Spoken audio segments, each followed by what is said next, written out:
for. What was your first reaction when you got the script and read it? Well, I think Alex had called me up and said he was going to send the script on by and if I could take a look, and I was immediately excited because I knew it was a smaller film and I could sense his excitement about it, and knowing that he'd come from big movie land like I'd come from big movie land, that was exciting because I knew it was something different for him. And then I read the script pretty much immediately, and I read it from cover to cover, which is unfortunately a rarity.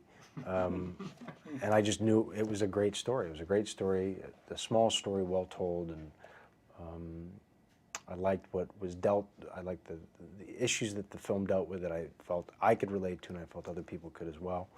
And that was pretty much it. Yeah, I was watching the film last night, and Sam is an actor. I mean, it seems that he puts forth this front because of, to hide all of his pain. Was that your into the role? Was that the thing that first got your foot in the door as far as breaking the character open, or was there another approach that you took? That's a good question.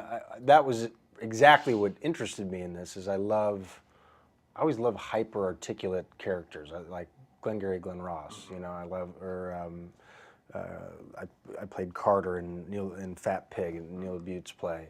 I love characters that use language and wit and humor to kind of disguise kind of deeper fault lines. And that is Sam, and that is Sam's. Those are his tools. Those are the only tools he has. And even with those tools, in the beginning, we see he's got a pretty ill-fitting suit, a crappy car.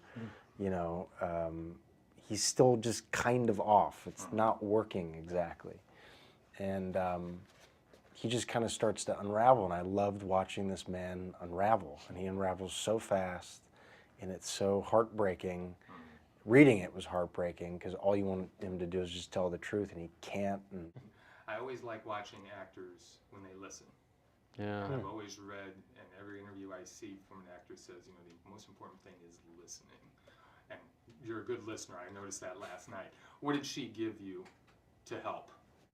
For instance, there's the final scene when I'm on her doorstep, and Frankie is legitimately and righteously angry at the betrayal she feels I have committed upon her and her son.